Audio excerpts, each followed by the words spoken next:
Dennis Rodman had a colorful career. By the time he retired from the NBA in 2000, he was arguably known as much for his antics off of the floor, the loud hair, the partying, and, of course, the wedding dress, as he was for his on-court contributions, which were vast. Some of the most memorable moments from Rodman's career came during the years he suited up alongside Michael Jordan and Scottie Pippen as a member of the Chicago Bulls. Rodman only played with them for 3 years, but to say that his time as a Bull was eventful would be an understatement. With that said, here's a timeline of his memorable stint in Chicago. Rodman's two-season stint with the San Antonio Spurs officially came to an end on October 3, 1995 when he was traded to the Bulls in exchange for veteran center Will Perdue. Rodman recently said that the Spurs traded him for nobody. Rodman was productive during his time in San Antonio. That wasn't an issue as he led the league in rebounds per game during both of his seasons with the Spurs. Off the court, though, there was a plethora of issues.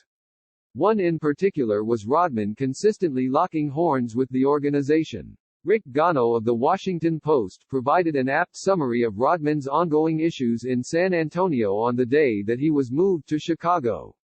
So it was under unusual circumstances that Rodman arrived in Chicago. The Bulls obviously did their due diligence prior to the acquisition, and the move was approved by head coach Phil Jackson, along with Michael Jordan and Scottie Pippen before it was made. Rodman even had to apologize to Pippen for a previous transgression before he was added to the roster. Adding Rodman was the ultimate risk versus reward move for the Bulls.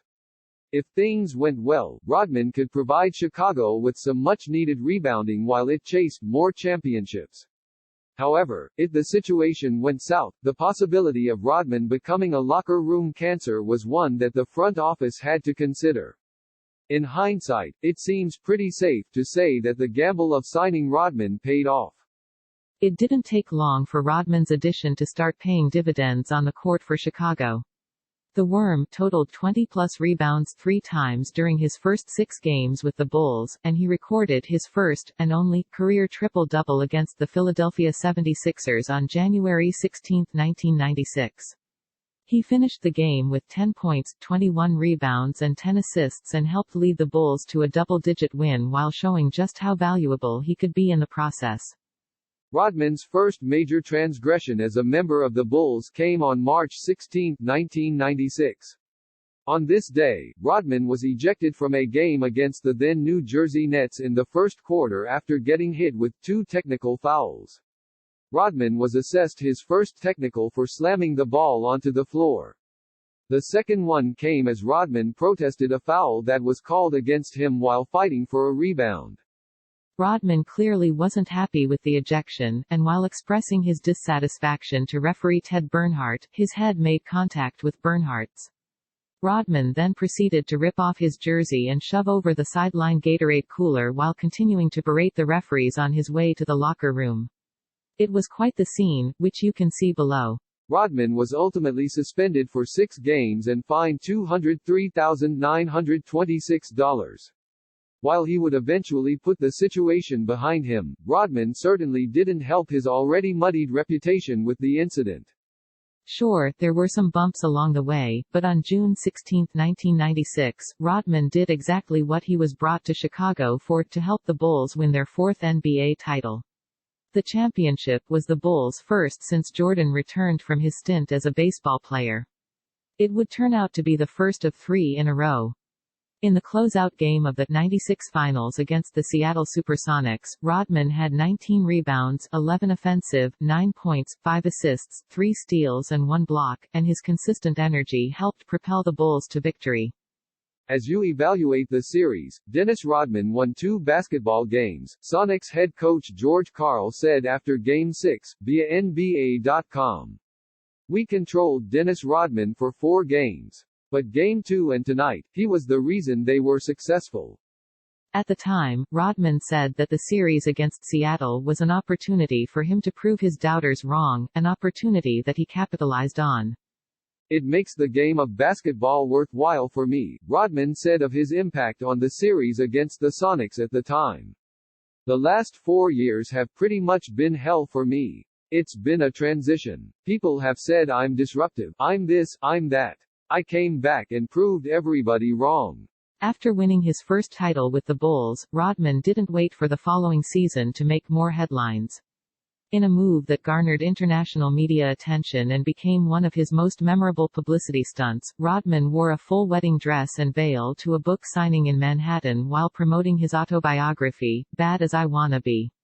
Rodman really went all out and even arrived to the event in a horse-drawn carriage. According to Rodman, the idea was partially inspired by Steven Tyler of Aerosmith. After I thought of that idea, I came to the hotel and was riding a stationary bike in the gym, Rodman said in 2019, via USA Today. And I looked to my left, and there was Aerosmith's Steven Tyler on the bike next to me. I said, Steven, what do you think about this idea? I'm thinking about wearing a wedding dress to my book signing. And he flipped out. He was like, that's awesome. That's great. I never knew wearing a wedding dress on Fifth Avenue was going to make that impact. We shocked the world. Rodman may have silenced some of his critics by helping the Bulls win the title in '96, but the ring didn't stop him from making headlines for the wrong reasons. On January 15, 1997, during a game against the Minnesota Timberwolves, Rodman let his temper get the best of him. After he tripped over cameraman Eugene Amos along the baseline after battling for a rebound, Rodman reacted by kicking Amos in the groin area. It was an ugly scene, which you can see below. The mistake was an expensive one for Rodman, who ultimately paid Amos $200,000 in a settlement. He was also fined $25,000 by the NBA and suspended for 11 games without pay. Overall, the incident cost Rodman north of $1 million, and served as another blemish on his resume. Whatever distractions Rodman was responsible for certainly didn't slow Chicago's success. For the second June in a row, the Bulls found themselves hoisting the Larry O'Brien Trophy when all was said and done, and Rodman was again a major contributor. He grabbed 11 rebounds in the closeout game and made things difficult for Jazz All-Star forward Karl Malone throughout the series. Rodman's best rebounding game in a Bulls jersey came on December 27, 1997 against the Atlanta Hawks. Over the course of the contest, Rodman snagged 29 rebounds, a United Center record. And while Rodman was dominating the glass, Jordan was dominating the defense to the tune of 47 points. Together, Jordan and Rodman propelled the Bulls to a 97-90 victory. Rodman's last game with the Bulls came on June 14, 1998 in Game 6 of the 1998 Finals against the Jazz. Rodman had been fined by the Bulls earlier in the series for missing practice in order to attend a WWE, formerly WWF, event, but ultimately he was out there when the Bulls needed him, as he tallied 7 points and 8 rebounds in the closeout game against the Jazz. The victory provided Rodman with his fifth, and final, championship ring, and ultimately proved to be the final playoff game that he would play in.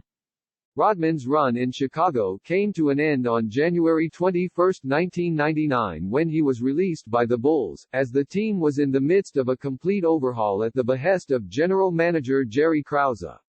Jordan and Jackson were also both gone, and Pippen had just been traded to the Houston Rockets. Rodman was the last to go, and he was released before the 1998-99 season started due to a lockout. In his 3 seasons in Chicago, Rodman won 3 titles and in turn played a major role in one of the greatest dynasties in league history. Michael Kasky-Blomain covers the NBA for CBS Sports. He has covered the league in some capacity since 2009 for a variety of outlets including Philly.com, ESPN 97.3, and 247 Sports. Michael hails from Full Bio.